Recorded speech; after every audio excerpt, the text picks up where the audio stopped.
Chicken బిర్యానీకి, mutton బిర్యానీకి కాంపిటీషన్‌గా ఇంకొక బిర్యానీ ఏదైనా ఉంది అంటే అది ఖచ్చితంగా రొయ్యల బిర్యానీయే. చేయాల్సిన ప్రాసెస్‌లో చేస్తే గనక చికెన్, మటన్ కంటే కూడా చాలా బావుంటుంది. మన ఇంట్లో దొరికే ఇంగ్రీడియెంట్స్ తోటే చాలా టేస్టీగా ఫ్రాన్స్ బిర్యానీనైతే ఎలా ప్రిపేర్ చేసుకోవచ్చో ఈరోజు వీడియోలో అయితే చూసేద్దాం. ఈ బిర్యానీలోకి మెయిన్‌గా ఒక మసాలానైతే ప్రిపేర్ చేసుకోవాలి. దానికోసమైతే ఒక మిక్సీ గిన్నె తీసుకొని అందులో 2 పచ్చిమిరపకాయలు, కొంచెం పుదీనా, మీడియం సైజ్ ఉన్న ఒక ఆనియన్‌ని సన్నగా కట్ చేసుకొని, అలానే 2 లేదా 3 టమాటాస్‌ని కూడా వేసేసుకొని ఫైన్ పేస్ట్ లాగా ప్రిపేర్ చేసుకొని పక్కన పెట్టేసుకోవాలి. ఇప్పుడైతే బిర్యానీ ప్రిపేర్ చేసుకోవడానికి వీలుగా ఉండేలాగా ఒక కుక్కర్ గిన్నె పెట్టేసుకొని అందులో కొంచెం ఆయిల్, కొంచెం నెయ్యి, మీకు ఇష్టం ఉంటే నెయ్యిని యాడ్ చేసుకోవచ్చు. లేదంటే మొత్తం ఆయిల్‌తోనే ప్రిపేర్ చేసుకోవచ్చు. ఆయిల్ కొంచెం హీట్ అయిన తర్వాత స్పైసెస్ అన్నీ కూడా వేసేసుకొని దాంతోపాటు బిర్యానీ ఆకు, 4, 5 పచ్చిమిర్చి సన్నగా కట్ చేసుకొని యాడ్ చేసేసుకోవాలి. ఈ స్టేజ్‌లోనే కొంచెం కరివేపాకు కూడా వేసేసుకొని ఈ ఇంగ్రీడియెంట్స్ అన్నిటిని కూడా ఫస్ట్ అయితే బాగా ఫ్రై చేసుకోవాలి.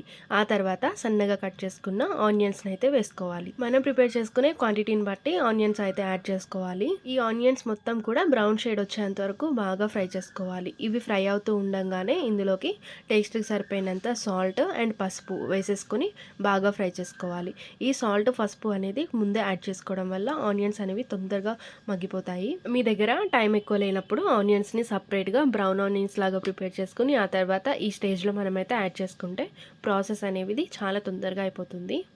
సో, ఇప్పుడైతే నేను వీడియో క్లిప్‌లో చూపిస్తున్నట్టుగా ఆనియన్స్ కొంచెం గోల్డెన్ షేడ్ వస్తే సరిపోతుంది. నెక్స్ట్ ఇందులోకి అల్లం వెల్లుల్లి పేస్ట్, మనం ముందుగానే ప్రిపేర్ చేసుకొని పెట్టుకున్న టమాటో ప్యూరీని కూడా వేసేసుకొని పచ్చి వాసన మొత్తం పోయేంత వరకు బాగా ఫ్రై చేసుకోవాలి. మీ దగ్గర అల్లం వెల్లుల్లి పేస్ట్ గనుక లేకపోతే మనము టమాటో ప్యూరీ ప్రిపేర్ చేసుకుంటున్నప్పుడే అందులో కొంచెం అల్లం, కొంచెం వెల్లుల్లిని కూడా వేసేసుకొని ఫైన్ పేస్ట్ లాగా ప్రిపేర్ చేసుకొని యాడ్ చేసుకోవచ్చు. ఈ ఇంగ్రీడియెంట్స్ అన్నీ కూడా బాగా ఫ్రై అయిపోయిన తర్వాత ఇందులోకి పెరుగునైతే యాడ్ చేసుకోవాలి. పెరుగు యాడ్ చేసుకోవడం వల్ల గ్రేవీ అనేది చాలా ఎక్కువొస్తుంది అండ్ ఫ్లేవర్ కూడా బావుంటుంది. బట్ నేనైతే ఇక్కడ యాడ్ చేయడం లేదు. మీరైతే యాడ్ చేసుకోండి.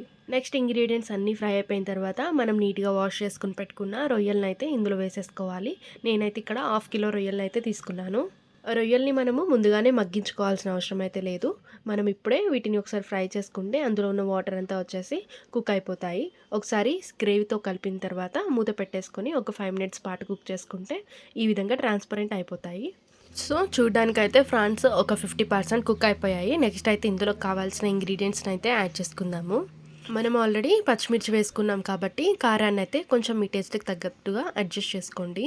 నేనైతే ఇక్కడ 2 టేబుల్ స్పూన్ కారం తీసుకున్నాను. అలాగే ఇందులోకి కొంచెం గరం మసాలా పౌడర్ అండ్ ఒక టీ స్పూన్ ధనియా పౌడర్‌ని కూడా వేసుకొని ఈ ఇంగ్రీడియెంట్స్ అన్నీ కూడా కొంచెం పచ్చివాసన పోయేంత వరకు బాగా మిక్స్ చేసుకోవాలి.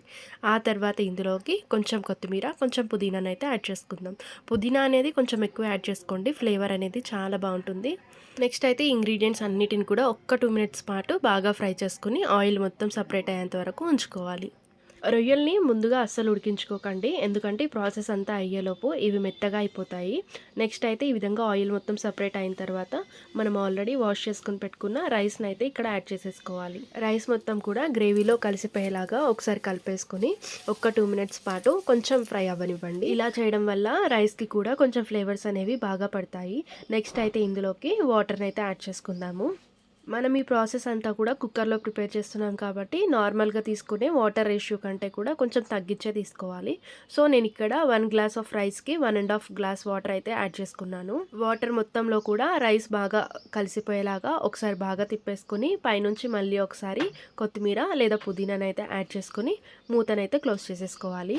ఇప్పుడైతే ఫ్లేమ్‌ని మీడియం ఫ్లేమ్‌లో పెట్టుకొని జస్ట్ ఒక 2 విజిల్స్ వచ్చేంత వరకు ఉంచుకొని స్టీమ్ మొత్తం పోయిన తర్వాత ఓపెన్ చేసుకుంటే మన పులావ్ అయితే పర్ఫెక్ట్‌గా కుక్ అవుతుంది. మీడియం ఫ్లేమ్‌లో పెట్టుకొని 2 విజిల్స్ వేపించుకోవడం వల్ల రైస్ అనేది ఒక 90% కుక్ అయిపోతుంది. రిమైనింగ్ 10% మనం స్టీమ్ తీయకుండా ఒక 10 మినిట్స్ పాటు పక్కన పెట్టేస్తే పర్ఫెక్ట్‌గా పొడి పొడిలాడుతూ మన రొయ్యల బిర్యానీ అయితే రెడీ అయిపోతుంది. ఇలా చేయడం వల్ల పొడి పొడిగా అండ్ పర్ఫెక్ట్‌గా కుక్ అవ్వడం కాకుండా అడుగు కూడా మాడిపోకుండా చక్కగా వస్తుంది. దీంట్లోకి మళ్ళీ సైడ్ డిష్ లాంటివి కూడా అవసరం ఉండదు. మనం తీసుకున్న ఇంగ్రీడియెంట్స్ అన్నిటితోటి గ్రేవీగా చాలా బావుంటుంది రైస్ ఫ్లేవర్ అయితే. మీరు కూడా ఈ రెసిపీని ట్రై చేసి ఎలా వచ్చిందో కామెంట్ చేసేయండి. అంతే గైస్ ఈ వీడియో నచ్చితే గనుక లైక్ చేయండి, షేర్ చేయండి, సబ్స్క్రైబ్ చేసుకోవడం మాత్రం అస్సలు మర్చిపోవద్దు. By by.